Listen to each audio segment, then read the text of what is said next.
Po, ipapakita ko po sa inyo kung paano po mag-add ng Facebook account at mag-set up ng inyong mga post.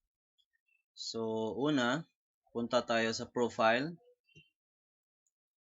Tapos make sure yung time zone natin is Manila. Then, save changes. After nyan, punta tayo sa Facebook apps. Then, sa iPhoto, click natin itong authenticate.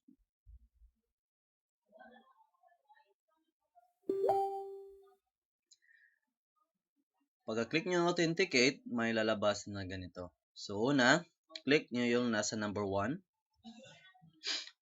which is yung authenticate the app. Pagka-click sa authenticate the app, may makakita kayong ganito. So, press OK. Tapos, ang friends, gawin yung public. Press OK. Press OK. Pagka ganyan niya, pwede nyo nang i-close. Tapos, ito, select all. Right-click, copy. Tapos, click nyo dito sa new tab. And then, paste and go. Pag nakita nyo to, make sure na i-copy nyo tong access token. So, right after access token equal sign, dito tayo magsimula sa E, hanggang sa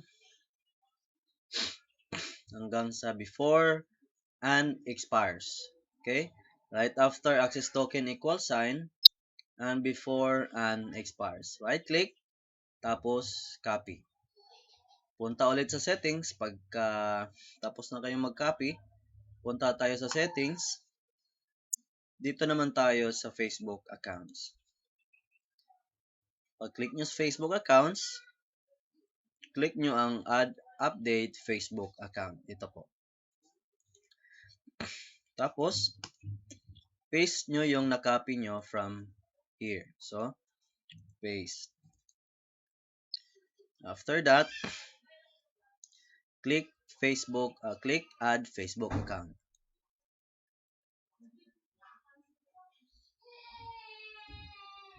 Pag ganito po ang resulta, close na natin. After that, refresh natin yung page sa pag-click nito, or refresh natin yung page sa pag-click ng ating logo, which is yung groups. Click natin yung logo. And then, click ulit sa settings. After that, punta tayo sa Facebook apps. If ganito po ang resulta, authenticated, tapos red button, okay na po yan.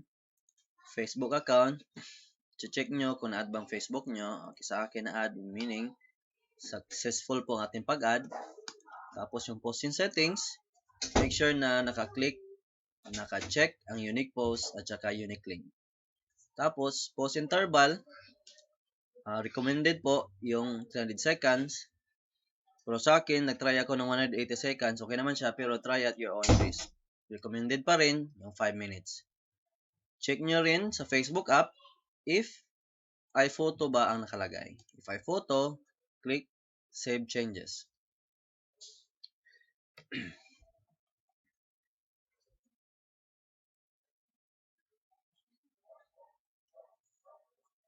Tayan lang natin.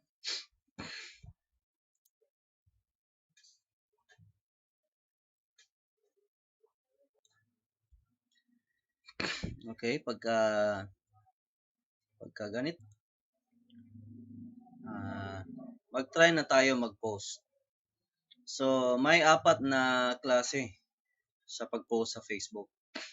Ang isa, message, is yung puro text lang po yung mapopost nyo sa Facebook. Yung isa naman, link, dito po ilagay yung link. For example, may link kayo na i-share or may Facebook page, dito nyo po ilagay. So, sa message, mag-example lang tayo.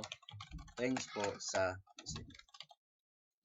Tapos, for this tutorial, select lang tayo ng isang group upang ma-check natin kung working ba yung pag-setup. So, una, check natin yung Zamboanga City. Okay. Make sure, sa pag-check nyo if working ba, choose grupo na close yung privacy. Pag-send na natin, check natin if working. Okay. Pag ganito po, pag may view post, meaning working po siya. So, pag-click natin sa view post, ganito po ang lalabas. Thanks po sa... Baka nag-wonder kayo kung ano po mga characters na ito. Ito po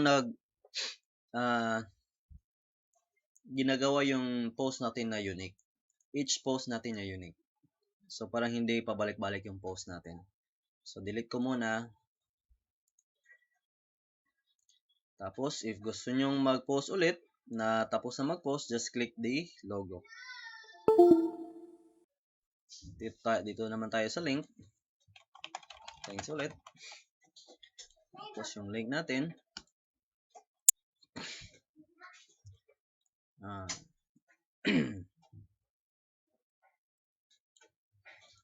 For example, itong page ko. Ito po yung i-share ko. So, dito nyo lang po ilagay. If Facebook po yung link nyo, wala kayong makikitang preview. Kung iba naman link, may makikita kayong preview. If wala, okay lang din.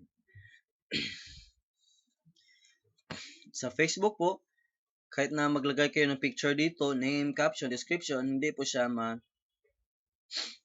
mapopost sa Facebook.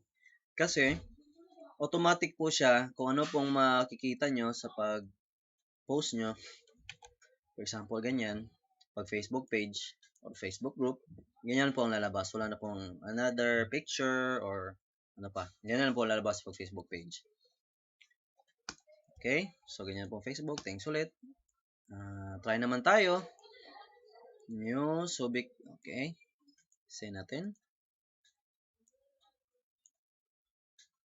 Okay. If ganyan po, successful po siya. Tapos, click po natin yung view post. Okay. Ito po, makita nyo po yung ating na-share na link. So, delete ko po muna ito. So, tapos na naman tayo sa link. Dito na po tayo sa image. Since tapos na mag-post, click ulit ako sa groups na logo. Tapos, punta ako sa image. Normally po, ang server natin is sumatanggap lang ng 200 kilobytes. Kung yung image nyo na ni-upload is mga 20 MB or 2 MB, hindi po siya gagana. So, ang alternative po, dito po tayo mag-post. Post image. Ito po. Ito po yung link ng ating i-upload po natin yung image natin. So, papakita ko lang sa inyo. Choose image. Choose images. Tapos, hanap ako ng iba. Ito. Hanap ko ng malaking-laking picture.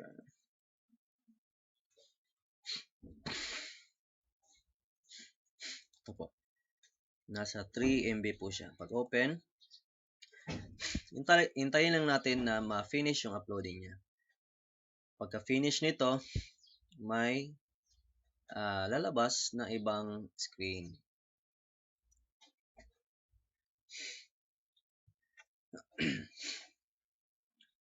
Hintayin lang natin. Okay, completed siya. Okay, ito po yung sinasabi ko na may lalabas na ibang screen. Since completed na siya, ang gawin nyo, sa direct link, ito po yung i-copy nyo. So, select all or highlight, right-click, copy, tapos punta tayo sa ating groups. Sa image link, dito natin lagay, paste, tapos thanks. So, sample lang po ito. So, again, mag-post na tayo sa iba. Yung close, post, check natin, send out. Post completed. Okay, if ganyan, working po siya. So, i-click nyo po. So, ganito pong lalabas. Kung anong picture natin in-upload dito, yun din po ang makikita dito. So, nasa image po tayo, yung kinapi nyo na na link ng picture, dito nyo po ilagay image. Wag nyo pong gamitin sa link if picture po yung gagamitin nyo. So, ito, delete muna natin. Yan. Sa video naman po, if maglalagay tayo ng link dito sa video, direct uploading po siya. So ngayon, medyo matagal kasi itong gawin. So mas mabuti na link po yung gagamitin nyo sa video. Para link po yung thumbnail ng video nyo yung makikita. Kasi pag itong ginamit nyo, mag-upload po siya mismo sa groups na pinupostan nyo as your own video po. So, okay na po lahat.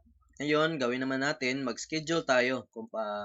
Pakita ko sa inyo kung paano mag-schedule. So, message lang po ang gagamitin natin. And of course, you can use link or image or video kung gusto nyo. For now, for the sake sa tutorial, message lang po natin gamitin. Thanks. Before po kayo makasked, click nyo po muna tong save post. This is a test for kahit ano pong title, pwede. Save post. Okay, pagka-save ng post, click the close. Tapos, dito, check na tayo kung mag-work pa siya. Select any groups, kahit anong groups. Basta 160 groups or pages a day, 24 hours. So, dito, try natin kung mag-work ba siya kahit walang internet. So, papakita ko sa inyo. So, na-check ko ng isang group. After that, schedule post. Again, recommended po yung Facebook is 5 minutes. Pero sa akin, ginawa kong 3. Try at your own risk po.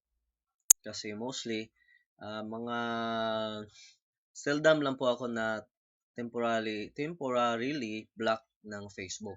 So, hindi ako makapag-post o maka-join sa Facebook ng 1 day. Pero recommended po, para safe, gawin nyo pong 5 minutes. Okay, sa schedule post start, kayo na po bahala kung anong time or date sa akin para mapakita ko sa inyo if working ba yung schedule. Isa-schedule ko ngayong araw at ngayong time din, 2:34, 2:34. After that, huwag nyo na itong galawin, huwag nyo na din itong galawin, save the schedule. Pag ganito po ang resulta, punta na po tayo sa post, tapos scheduled post. Dito nyo po makikita yung mga na-schedule nyo. Sa akin din, ito, ang schedule ako noong March 3, March 6, March 10, March 13. Completed po siya lahat. So ngayon, hintayin na lang po natin na mag-post po itong ating na-schedule. So, i-post ko muna tong video, tapos i-on ko ulit pag working na siya. So, ito po, ipapakita ko lang sa inyo na i-close ko po itong ating scheduling, tapos bubuksan ko mga after 3 minutes. Kasi post interval po 3 minutes. At may delay yung server natin na 3 minutes. So, papakita ko sa inyo na kahit wala kayong internet, kahit wala kayong data or walang kuryente, basta naka-schedule na dito, ang script natin mismo ang magpo-post in behalf sa inyo. So, close natin. Tapos,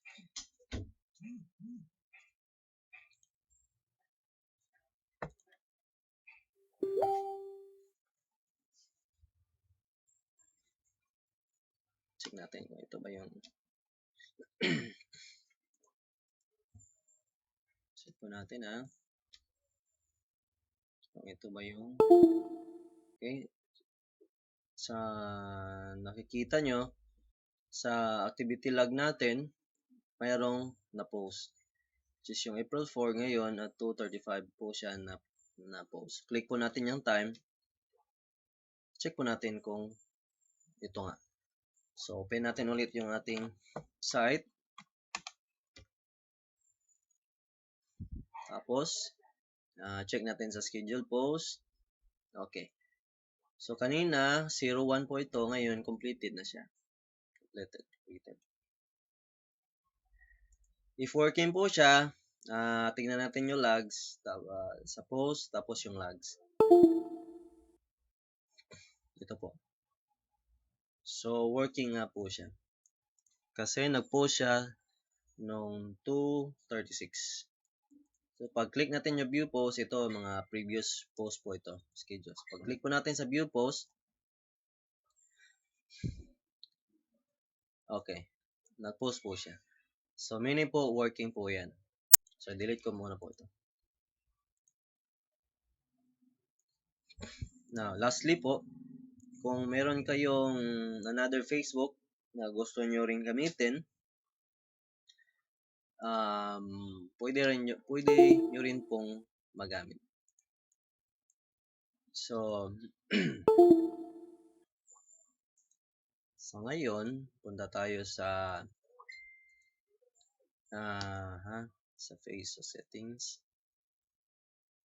Tapos sa Facebook accounts. Okay, and then okay. Dito tayo sa Facebook apps.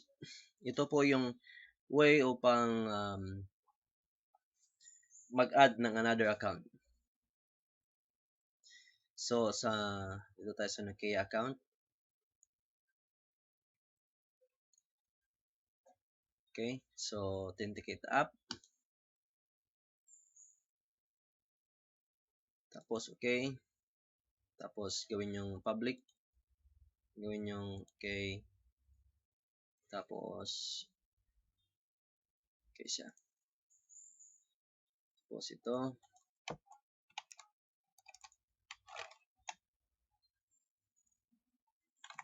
Teka. No. Click copy. Tapos paste. Okay. Dito naman tayo sa access token. So, okay.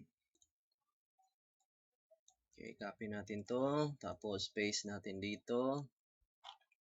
Then, enter. Kaya nang ginawa natin kanina, right after access token equals sign, copy nyo until before and expires. So, right click, copy. Tapos, punta tayo sa settings. Punta sa Facebook accounts. Add, then, tapos click add update Facebook account. Tapos, click nyo to, then, paste. So, saan po ako galing ito? Dito po ako nag-paste. Then, click add Facebook account.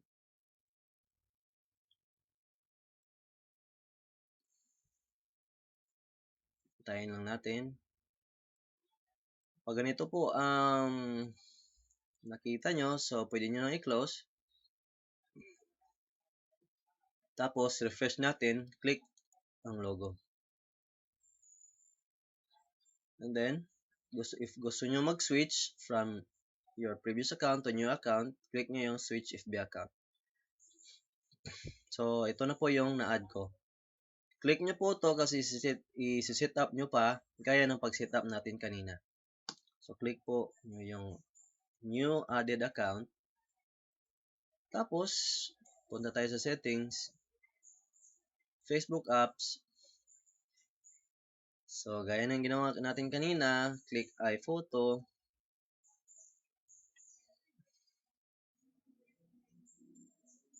And click. Sa akin kasi na-authenticate na. So, if mag-authenticate kayo, make sure na hindi pa kayo naka-authenticate ng iPhoto na app. So, ginawa ko, since naka-authenticate na ako ganina, diretso ko na copy to, tapos paste dito. Yan. Right click, copy. Saan ba yan? Tapos, authenticate.